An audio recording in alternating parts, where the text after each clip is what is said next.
ہمارے ملک کی بڑی شخصیت ہیں، سابق وزیر دفاع ہیں، لیفٹیننٹ جنرل سید اطہر علی ریٹائرڈ تشریف لائیں گے اور غدیر کے حوالے سے خطاب فرمائیں گے۔ 12 منٹ آپ سے گزارش کی گئی، میں بہت شکر گزار ہوں کہ تشریف لائے اور خطاب فرمائیں گے۔ ان کے استقبال کے لیے بآواز بلند صلوات۔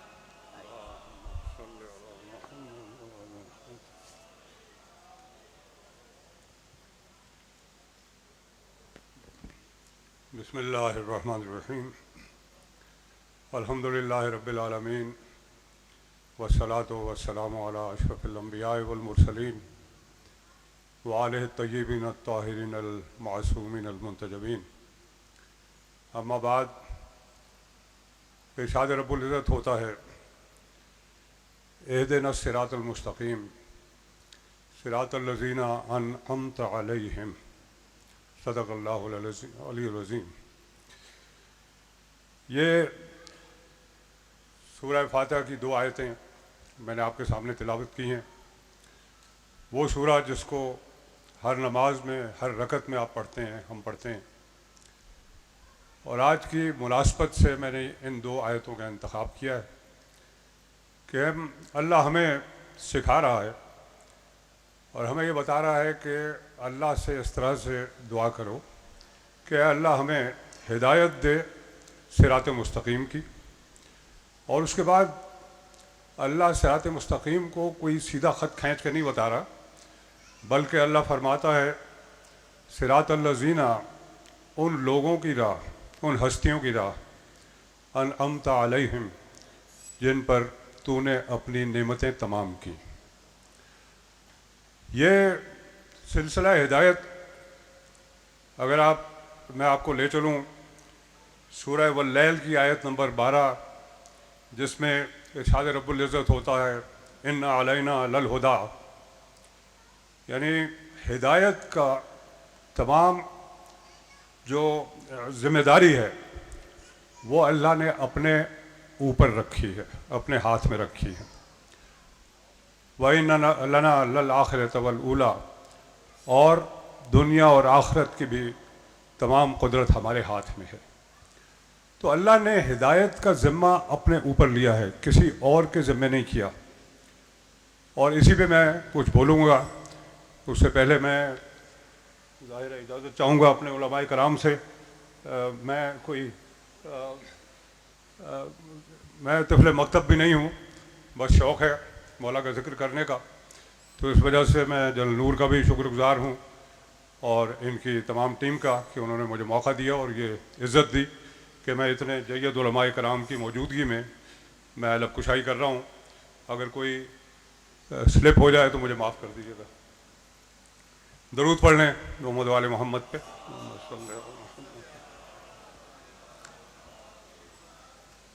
تو ہدایت کا سلسلہ اللہ نے اپنے ہاتھ میں رکھا، اور جب تک کائنات باقی ہے ہدایت کا سلسلہ اللہ کی ذمہ داری رہا تھا، رہا ہے اور رہے گا۔ جب اللہ نے مخلوق کو کائنات میں بھیجنے کا فیصلہ کیا تو سب سے پہلے انی جاعل فی الارض خلیفہ، سب سے پہلا اپنا خلیفہ بھیجا، ہادی بھیجا، اور اس کے بعد مخلوق آئی اور ان کی ہدایت کے لیے ہادی پہلے آ گیا تھا۔ یہ اللہ کے عدل کا تقاضا ہے تاکہ اتمام حجت قائم رہے۔ تو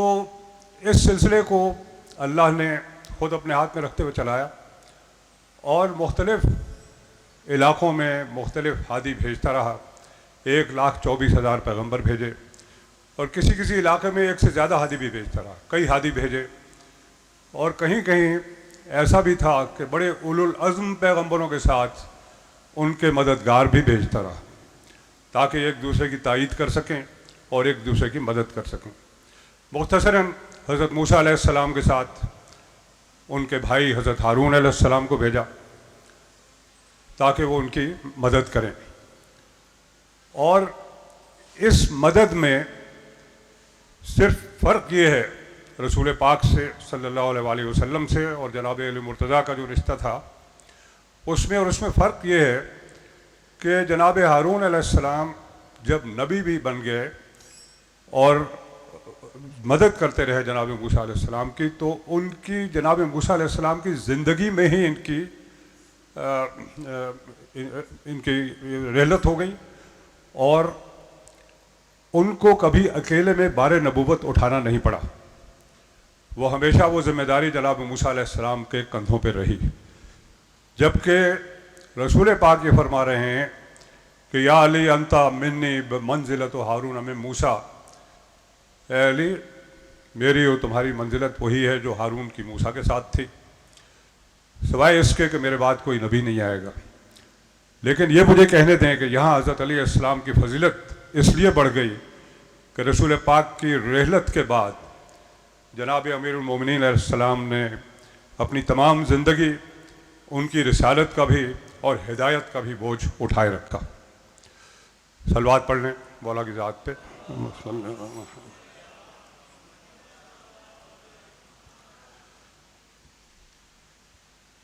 جب یہ اور ہدایت کا یہ سلسلہ شروع سے آخر تک، میں ختمی مرتبت پہ آ گیا چونکہ وقت کم ہے، صرف چند اشعار میں اس پورے فلسفے کو یا اس سلسلے کو میں بیان کرنا چاہوں گا کہ سچ ہے ہر شمع کو پروانہ جانباز ملا، سچ ہے ہر شمع کو پروانہ جانباز ملا، طائر نور کو یعنی پر پرواز ملا، شیش کی شکل میں آدم کی اطاعت کے لیے، سام کے نام سے تھا نوح کی خدمت کے لیے، اور دور موسیٰ کو اسی طرح کا ہارون ملا، عیسوی شمع کو فانوس بھی شمعون ملا، اور پھر محمد کو یہی دولت بیدار ملی، آب رحمت میں بجھائی ہوئی تلوار ملی، جوہروں کا ہر ایک انداز رفیقانہ تھا،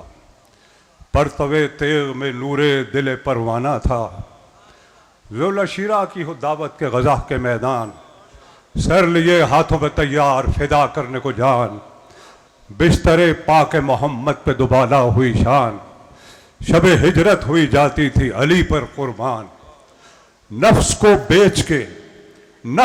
بیچ کے خالق کی رضا حاصل کی، سو گئے اور پیغمبر کی دعا حاصل کی۔ نعرہ حیدری حیدری۔ اور آج جو مارکہ حق و باطل ہے اس میں اپنا حصہ ڈالنے کے لیے حسینیت زندہ باد، حسینیت زندہ باد، یزیدیت مردہ آباد، یزیدیت۔ مردہ آباد۔ بہت شکریہ۔ سورہ فاتحہ کا میں نے آپ کو ریفرنس دیا، اس کے بعد سورہ واللیل کی آیت نمبر 12 اور 13 آپ کے سامنے پیش کی، ایک اور آیت کے ساتھ کہ جس میں اللہ نے جو ہدایت کے لیے وسیلے مقرر کیے ہیں اس کے متعلق بھی صرف ایک آیت، اور پھر ہم سورہ مائدہ کی طرف آتے ہیں۔ آیت نمبر 35 میں اللہ فرماتا ہے کہ یا ایھا الذین آمنوا اتقوا اللہ وابتغوا الیہ الوسیلہ وجاہدوا فی سبیلہ لعلہم تفلحون۔ اے ایمان والو، اللہ سے ڈرو اور اس تک پہنچنے کے لیے وسیلہ تلاش کرو اور اس کے راستے میں جہاد کرو، امید ہے کہ تمہیں فلاح حاصل ہوگی۔ اور جناب ختمی مرتبت جناب نبی رحمت کے لیے قرآن کی آیات اور مختلف احادیث ان کے وسیلہ ہونے کا ثبوت ہیں اور ان کے وسیلہ ہونے کا اقرار کر رہی ہیں۔ جب ان کے بعد مولا علیہ السلام سے اس آیت کی تفسیر پوچھی گئی تو آپ نے کہا، ان سے جب پوچھا گیا کہ وابتغوا الیہ الوسیلہ تھا، اس کے کیا معنی ہے اور یہ وسیلہ کون سا ہے، تو آپ نے فوراً فرمایا کہ انا وسیلۃ، وہ وسیلہ اللہ تک پہنچنے والا میں ہوں۔ تو یہ صرف مولا علی کہہ سکتے تھے، اور انہی کی ذات کو یہ زیب دیتا تھا کہ رسول پاک کے بعد وہ لوگوں کو اپنی طرف ہدایت ایک ہادی کے طور پہ اور ایک وسیلے کے طور پہ اپنا تعارف کرائیں تاکہ لوگ ان سے مستفید ہوں۔ یہ الگ بات ہے کہ مولا کی بیچارگی اتنی تھی کہ ان کے علم کے مطابق کسی نے نہ کبھی سوال کیا اور نہ ان کے علم سے فائدہ اٹھانے کی کوشش کی۔ جب اب ہم غدیر پہ آتے ہیں، جب حجۃ الوداع ہو گیا اور اللہ کے رسول کو بھی اللہ کی طرف سے یہ پیغام آ گیا کہ اب